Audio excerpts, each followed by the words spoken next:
अस्सलाम वालेकुम। एक नए वीलॉग में आपको खुशामदीद कहते हैं। उम्मीद है आप जहाँ भी होंगे खैरियत से होंगे। आज का वीलॉग शुरू करने से पहले मैं ये ज़रूर आपको बता दूँ, जिसे कहते हैं ना कि डिस्क्लेमर, जो मालूमात मैं आपके साथ शेयर करने जा रहा हूँ इसका ये मतलब नहीं है कि मैं उससे इत्तफ़ाक़ करता हूँ।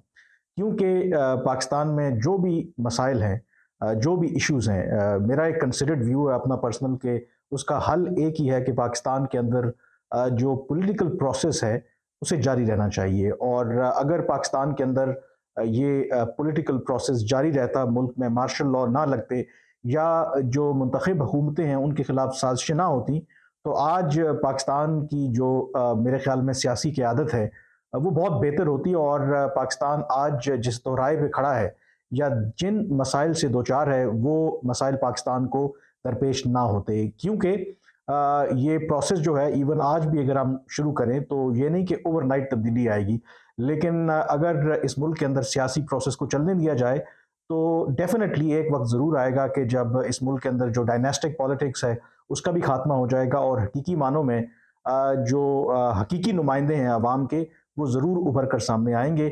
लेकिन शर्त यह है कि ये प्रोसेस चलना चाहिए, और उसमें जो सबसे इम्पोर्टेंट बात है कि हमें अपनी जो गलतियाँ हैं माजी की, उनसे सबक सीखना चाहिए।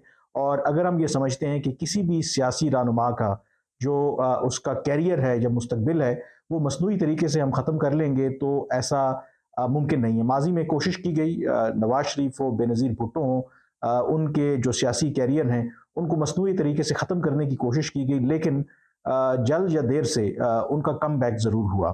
तो ये मैंने तमहीद इसलिए बांधी क्योंकि आपके साथ मैं आगे जो इन्फॉर्मेशन या जो भी शेयर करने जा रहा हूँ आज के वीलॉग में, तो शायद आपको ये लगे कि मैं उसकी हिमायत करता हूँ। अब जो सबसे अहम सवाल है इस वक्त पाकिस्तान, जो मेरे ख्याल में सबसे बड़ा इशू तो इस वक्त पाकिस्तान की मईशत है। और जिन मुआशी मसाइल से आज हम दो चार हैं, माजी में भी इससे बड़े बड़े क्राइसिस आते रहे, लेकिन इस दफ़ा इस क्राइसिस की नौयत इसलिए मुख्तलिफ है कि हमारे पास जो निकलने के रास्ते हैं वो हैं ही नहीं, या जो हैं वो बहुत मुश्किल रास्ते हैं। माजी में हमारे दोस्त हमारी मदद कर लिया जाते थे, और इसकी एक छोटी सी मिसाल देखें कि कल जो आदाद-ओ-शुमार फेडरल ब्यूरो ऑफ स्टैटिस्टिक्स की तरफ से सामने आए महंगाई के, जो जनवरी 2023 में महंगाई की शरह रही, वो गुज़िश्ता 48 साल का उसने रिकॉर्ड तोड़ा है। 1975 में आखिरी मर्तबा पाकिस्तान में जो महंगाई की शरह थी वो इतनी ऊपर गई थी, और उसकी गालिबन जो वजह थी कि जब गल्फ़ कंट्रीज़ ने, ख़ास करके सऊदी अरब ने, वो ऑयल एम्बार्गो था, तो इवन वो जो महंगाई थी वो भी टेम्परेरी थी। अब ये कितनी चलती है ये तो अब अल्लाह ही जानता है। जो हमारे हालात हैं, लगता है कि काफ़ी ये लंबे अरसे तक चलेगा। लेकिन ज़ाहिर है कि जो इस वक्त सियासत है वो अपने अरूज पर है। जो इमरान खान साहब हैं, डेफिनेटली जो जितनी बाकी जमातें हैं वो मकबूल बिल्कुल हैं। उनको इक़्तिदार से जब से निकाला गया उनकी मकबूलियत में डेफिनेटली इजाफा ही हुआ है।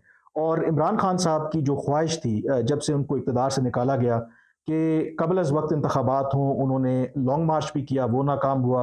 उन्होंने दूसरा लॉन्ग मार्च किया, वो भी नाकाम हुआ।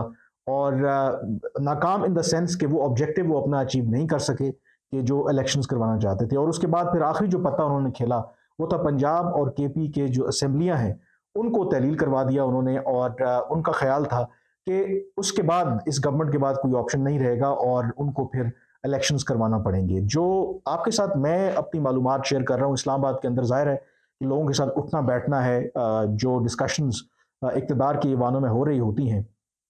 तो कहा यही जा रहा है कि इनफैक्ट मैंने, अगर आपको याद हो तो कुछ अर्सा पहले एक वीलॉग किया था जिसमें मैंने आपको बताया था कि ये जो पीडीएम की हुकूमत है, ये कुछ जो मुआशी जो फैसले हैं वो कर नहीं पा रही, उस वक्त तक वो कर नहीं रहे थे, जिसकी वजह से आईएमएफ का प्रोग्राम बहाल नहीं हो रहा। और अगर प्रोग्राम बहाल नहीं होगा तो पाकिस्तान दिवालिया होगा। तो उस वक्त जो पीडीएम की हुकूमत थी उनसे कहा गया था कि आपके पास 2-1 हफ्ते हैं, आप फैसला कर लें कि आपने या वो शराइत माननी है आईएमएफ की, जिसके नतीजे में यकीनी तौर पर आप, अगर आपकी कोई मकबूलियत है भी अवाम में, तो वो भी ख़त्म हो जाएगी, क्योंकि आपको ऐसे फैसले करने हैं जिसका बराह रास्त असर जो है वो अवाम के ऊपर पड़ेगा। अगर आप नहीं कर सकते तो फिर ठीक है कि केयर टेकर गवर्नमेंट को आने दें और वो ये सारे सख्त फैसले करे। लेकिन उसका दूसरी ये थी कि अगर वो मुश्किल फैसले करते हैं तो उसके बदले उनको क्या मिलेगा। तो उसके बदले जो मिलेगा मैं वो आपको बता रहा हूँ। एक तो फिर उस वीलॉग के बाद 1-2 रोज़ के बाद ही आपने देखा कि गवर्नमेंट ने वो मुश्किल फैसले किए। इसहाक डार साहब का जो ऑब्सेशन था कि डॉलर का जो रेट है वो एक जगह पर रखना है, वो उन्होंने मार्केट पर छोड़ दिया और एक दिन के अंदर ही 35 रुपये पाकिस्तान के जो रुपया है उसकी कदर में कमी वाक़ हुई।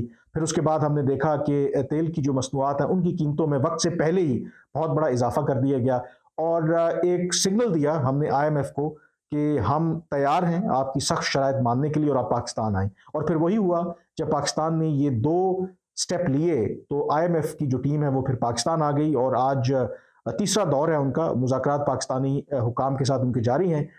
9 फरवरी तक ये मुज़ाकरात जारी रहेंगे और उसके बाद ही पता चलेगा कि क्या पाकिस्तान का जो प्रोग्राम है IMF का वो बहाल हो रहा है या नहीं हो रहा।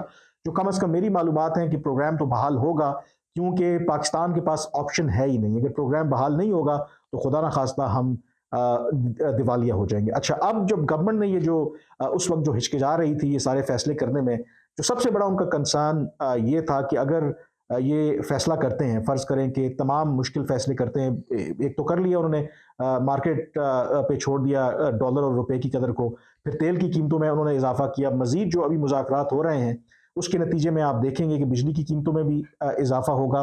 दो के हो सकता है कि एकदम से ना हो, IMF इतना रिलीफ दे दे कि थोड़ा सा इंस्टॉलमेंट में किस्तों में वो इजाफा हो। मज़ीद जो नए टैक्स हैं वो लगाए जाएंगे, मिनी बजट आने का भी खदशा है।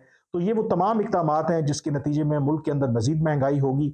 लेकिन अगर लॉन्ग टर्म देखें, एक लार्जर पिक्चर देखें, तो एटलीस्ट पाकिस्तान के जो दिवालिया होने के खतरात हैं वो टल जाएंगे। और वही मेरे ख्याल में इसमें अगर आप देखें कि या रियासत बचानी है या सियासत बचानी है, तो इस सेंस में एटलीस्ट जो है वो अगर पाकिस्तान दिवालिया होता है, जो उसकी इम्प्लीकेशंस हैं वो आप तसव्वुर भी नहीं कर सकते। हमारे पास मिसाल मौजूद है श्रीलंका की, वो हमारे सामने है।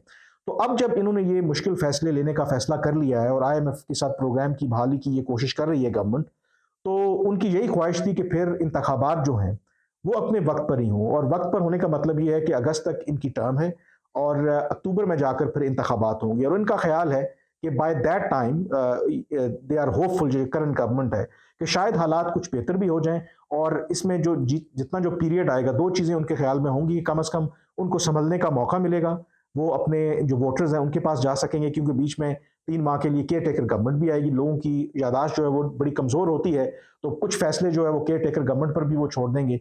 तो इनके ख्याल में इनको एक मौका मिल जाएगा कि वो कुछ ना कुछ अगले इंतखाबात में बेहतर कर सकें। और इन द मीन वाइल जो इमरान खान साहब की जो मकबूलियत है, इनका ख्याल है जो एक वेव है उसमें भी कमी होगी। अब इसमें जो सबसे बड़ी रुकावट थी कि उससे पहले, क्योंकि पंजाब और KP जो दोनों असम्बलियाँ हैं वो तहलील हो गई हैं, उनके इंतखाबात अगर शेड्यूल के मुताबिक जाएँ तो अप्रैल में होने हैं। लेकिन जो मेरी मालूमात हैं वो, क्योंकि इन्होंने फैसले मुश्किल किए हैं, वो इंतखाबात तो होते नज़र नहीं आ रहे। और उसकी पहली झलक हमने देखी कि KP और पंजाब के जो गवर्नर्स हैं उन्होंने इलेक्शन कमीशन को जो खतूत लिखे हैं उसमें उन्होंने डेट नहीं दी, लेकिन इलेक्शन कमीशन को ये ज़रूर कहा है कि दोनों सूबों में इंतखाबात करवाते वक्त इस बात को सामने रखा जाए कि इस वक्त मुल्क में जो सिक्योरिटी के हालात हैं और दूसरा जो मुल्क के मुआशी हालात हैं। एक फैक्टर ये, दूसरा इसके अंदर जो इम्पोर्टेंट पहलू है कि इस वक्त जो मरदमशुमारी भी जारी है, डिजिटल मरदमशुमारी, और उसका प्रोसेस जो है वो मार्च में कहीं जाके या मार्च के एंड में कंप्लीट होगा। और वो जब कंप्लीट होगा तो उसके बाद फिर जो इलेक्शन कमीशन है उसको तकरीबन 4 माह चाहिए कि उन्होंने नई हल्का बंदियां करनी है। तो अगर वो आप टाइम लगा लें 4 माह, तो इसका मतलब है कि उससे पहले इलेक्शंस होते नज़र आ ही नहीं रहे। और अगर इलेक्शंस होंगे भी पंजाब और KP में भी, तो वो उसी वक्त होंगे जब मुल्क के अंदर आम इंतखाबात होंगी। अगर ये मामला अदालतों में जाता है, इसका इम्कान मौजूद है कि अदालतों में जाएगा, तो शायद यही प्ली ली जाएगी, सिक्योरिटी हालात या मुल्क की जो मईशत है, या जो सबसे इंपॉर्टेंट है कि हल्का बंदियां जो हैं, अगर पंजाब और KP के अंदर पुरानी मरदमशुमारी और पुरानी हल्का बंदियों के तहत इंतखाबात होंगे और उसके कुछ माह के बाद 2 सूबों में और मुल्क के अंदर आम इंतखाबात होंगे, तो वो भी एक अलग किस्म की खिचड़ी पक जाएगी। तो एक तो ये हो गया। दूसरा जो इसके अंदर जो अहम सवाल है, जो आप कह सकते हैं कि बेस्ड ऑन जो मैं डॉट्स कनेक्ट कर रहा हूँ या जो लोगों से इंटरेक्शन होती है, इस्लामाबाद के अंदर तो यही बाज़गश्त है कि इमरान खान दोबारा वज़ीर आज़म नहीं बनेंगे। लॉन्ग टर्म तो ना सही, लेकिन कम अज़ कम जो अगले इंतखाबात होंगे उसके बाद तो इनका वज़ीर आज़म बनने का कोई चांस नहीं है। यहाँ पर उनको राइट ऑफ किया जा रहा है कि और उसकी बहुत सी वजूहात हैं। और उसके अंदर ये भी इम्कान मौजूद है कि इमरान खान साहब को, उनके खिलाफ कुछ केसेस चल रहे हैं, तोशाखाना का हो या मुबैना तौर पर जो उनकी बेटी का केस है, वो जो केस चल रहा है वो भी मौजूद है। और ये दोनों ऐसे केसेस हैं जिसमें इमरान खान साहब नाअहल हो सकते हैं। और ये ऐन मुमकिन है कि जब आम इंतखाबात से बिल्कुल कुछ अरसा कबल इमरान खान को नाअहल करार दे दिया जाए और उनकी जो पार्टी है वो विदाउट इमरान खान इलेक्शंस लड़े। दूसरा जो सबसे अहम इस वक्त कंसिडरेशन, इमरान खान की मकबूलियत अपनी जगह पे मौजूद है। जो डिस्कशन इस वक्त हो रही हैं कि अगर एक तरफ ये जो गवर्नमेंट है जो भी फैसले उन्होंने लेने हैं उसके नतीजे में महंगाई में कई गुना इजाफा होगा, बेरोजगारी बढ़ने का खतरा है, तो ये खदशा अपनी जगह पे मौजूद है कि इमरान खान साहब तो उसकी मुखालफत भी करेंगे अगर पंजाब और केपी में इलेक्शंस नहीं होंगे। तो क्या वो अगेन एक नई जो कैंपेन है इस हुकूमत के खिलाफ वो करने की सकत रखते हैं, या जो अवाम है क्या वो इमरान खान साहब के साथ खड़े होंगे और ये जो महंगाई और ये जो बाकी मुआशी मसाइल हैं ये मिल के क्या मुल्क के अंदर कोई अनरेस्ट तो नहीं हो सकता। जो अभी तक की यहाँ पर जो असेसमेंट है, ज़ाहिर असेसमेंट्स की जाती हैं, तो असेसमेंट यही की जा रही है कि शायद पाकिस्तान के अवाम का मिजाज नहीं है कि अगर चीज़ें महंगी भी होती हैं या मुआशी मसाइल मज़ीद अबतर भी होते हैं, तो कोई स्पॉन्टेनियस जो है पाकिस्तान के अंदर, पाकिस्तान के शहरों में कोई पुरतशद्दुद वाक़यात होना शुरू हो जाएँ, या फिर इमरान खान साहब जो एक ऐसी मुहिम चलाएँ कि आप कह सकते हैं कि ऑल आउट जाएँ और मुल्क को जो है वो जैम कर दें। आप कह सकते हैं कि वो अपने सपोर्टर से कहें कि मुल्क का जो नज़्म नस्क है उसको बिल्कुल कंप्लीटली जो है ना वो जैम कर दें। तो असेसमेंट ये है कि इमरान खान साहब या उनके सपोर्टर्स जो हैं वो बयानात की हद तक तो बहुत ज़्यादा शोर मचाएंगे। पंजाब और केपी के अंदर इलेक्शंस नहीं होते, वो जो मुश्किल जो भी फैसले या जो भी आईएमएफ के प्रोग्राम के नतीजे में मजीद मुआशी मसाइल से लोग दो चार होंगे, उसके ऊपर सोशल मीडिया के ऊपर बहुत ज़्यादा जोर होगा, बहुत ज़्यादा इस गवर्नमेंट को लान तान बिल्कुल दी जाएगी, एस्टैब्लिशमेंट के बारे में बुरी बुरी बातें की जाएंगी। लेकिन जो यहाँ पर असेसमेंट है उनका ख्याल है कि उसको मैनेज कर लिया जाएगा, क्योंकि लोग शायद सड़कों पर नहीं आएंगे। प्रॉब्लम तब बनेगी कि लोग अगर सड़कों पर आकर सड़कें ब्लॉक कर दें, जो निज़ाम ज़िंदगी है वो चलना बिल्कुल बंद हो जाए और इमरान खान जो है बिल्कुल ऑल आउट चले जाएं। तो असेसमेंट ये है कि इमरान खान साहब के बिल्कुल उनकी स्ट्रीट पावर, यानी कि वो क्राउड पुलर तो ज़रूर हैं, लेकिन उस तरह के क्राउड पुलर नहीं है कि लोग उनके पीछे जो है पूरे पाकिस्तान को बंद कर देंगे। तो ये एक जो मौजूदा गवर्नमेंट है या बाकी जो फैसला साज हैं, जो स्टेक होल्डर्स हैं, उनका ख्याल है कि इमरान खान जो ये एंड है वो कवर है। बिल्कुल इमरान खान साहब बयानात देंगे, वो गवर्नमेंट को टफ टाइम देंगे, लेकिन इससे ज़्यादा वो कुछ नहीं करेंगे। तो इसलिए इनका ख्याल है कि ये पीरियड भी गुजारा जा सकता है। तो जो मैं आपके साथ जो मालूमात शेयर करने की कोशिश कर रहा हूँ, तो असेसमेंट इस्लामाबाद के अंदर कम अज़ कम यही है कि इमरान खान साहब जो हैं वो दोबारा वज़ीर आज़म नहीं बनेंगे। उनका जो सियासी मुस्तकबिल है, कम अज़ कम कुछ लोगों का तो ख्याल है कि वो तो बड़े कॉन्फिडेंट है कि उस पर फुल स्टॉप लग गया। हालांकि मैं इस बात को नहीं मानता, क्योंकि जो किसी भी सियासी जो रहनुमा है उसका जो कैरियर है, उसकी जब तक सियासी तौर पर मेरे ख्याल में एंड ना हो, सियासी तौर पर मौत ना हो,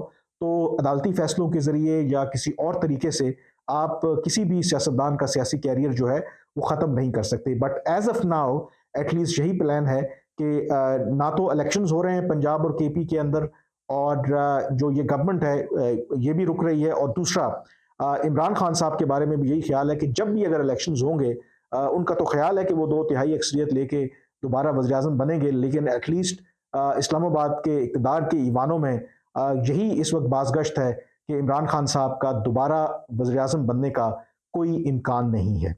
आज के वीलॉग से इतना ही, मुझे इजाज़त दीजिए। अल्लाह हाफ़िज़।